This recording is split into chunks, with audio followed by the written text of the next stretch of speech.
Assalamualaikum warahmatullahi wabarakatuh. Apa kabar antum pada hari ini? Alhamdulillah, luar biasa, Allahu Akbar. Yes. Alhamdulillahirabbil alamin. Allahumma sholli ala Muhammad wa ala ali sayyidina Muhammad amma ba'du. Baik, pada BSI kali ini Ustazah akan menyampaikan tentang Al-Qur'an, petunjuk hidup yang benar. Surah Ali Imran ayat ketiga yang berbunyi, أعوذ بالله من الشيطان الرجيم بسم الله الرحمن الرحيم نزل عليك الكتاب بالحق مصدقا لما بين يديه وأنزل التوراة والإنجيل. Allah Subhanahu wa Ta'ala berfirman yang artinya, Dia menurunkan Alkitab Al-Qur'an kepadamu. Di sini adalah Nabi Muhammad SAW yang mengandung kebenaran, membenarkan kitab-kitab sebelumnya dan menurunkan Taurat dan Injil. Pesan yang ada dalam surah ini menunjukkan bahwa Al-Qur'an adalah penyempurna kitab-kitab lain dan petunjuk hidup yang benar.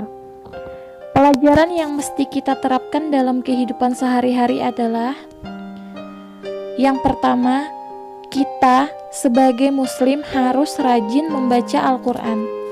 Di antara sekian banyak keutamaan membaca Al-Qur'an setiap hari di antaranya, yang pertama, mendapat pahala berlipat. Rasulullah SAW dalam sabdanya mengatakan bahwa orang yang membaca satu huruf ayat Al-Qur'an akan diberikan balasan oleh Allah Subhanahu wa Ta'ala 10 kali lipat. Bayangkan berapa pahala yang antum dapat dengan rajin membaca Al-Qur'an, apalagi dikerjakan setiap waktu. Yang kedua, derajatnya diangkat. Allah Subhanahu wa Ta'ala akan mengangkat derajat orang-orang yang selalu membaca Al-Qur'an dan mempelajari isi kandungannya serta mengamalkannya setiap hari.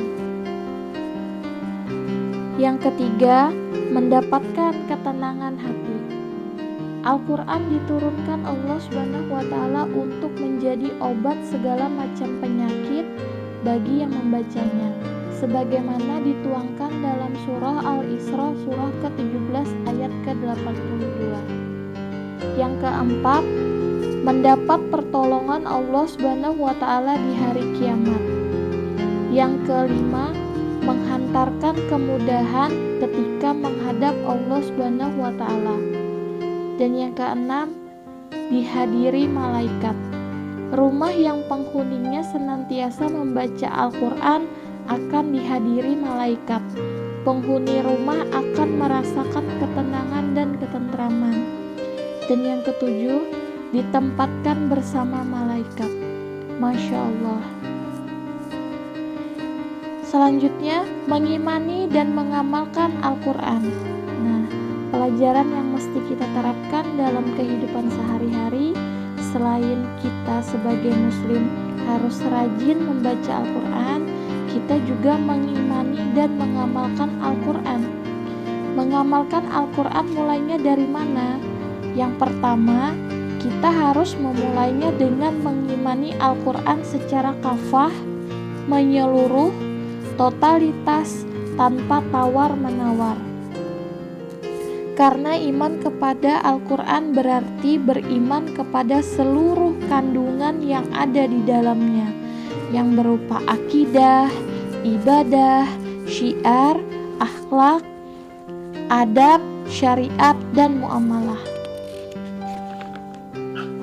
Keduanya dengan memberikan perhatian kita kepada apa-apa yang ada atau yang diperhatikan oleh Al-Qur'an. Dan yang ketiga, menjaga kelestarian Al-Qur'an dengan selalu mengikuti kajian-kajian keislaman. Kesibukan paling baik adalah sibuk mencari ilmu, membaca, mendengarkan kajian atau tausiah seperti mendengarkan dan menyimak BSI yang Ustadz atau Ustadzah sampaikan. suka mengikuti kajian dakwah, akan menghidupkan Islam di seluruh dunia. Semenjak wabah COVID-19 melanda negeri kita, banyak kajian dilaksanakan secara online. Untuk itu, antum tetap bersemangat menuntut ilmu walau hanya dari rumah. Jadilah orang yang ikhlas karena Allah dalam menuntut ilmu, karena orang yang ikhlas itu ketika dilakukan ia mengeluarkan semua ketentuan Allah yang Allah sukai. Yang Allah tidak sukai, tidak ia lakukan. Orang yang ikhlas karena Allah tentu akan menjaga apa yang sudah ditentukan Allah. Belajar karena Allah tentu kita tidak ingin melakukan sesuatu yang tidak disukai Allah. Misalnya, beralasan dengan yang tidak sebenarnya.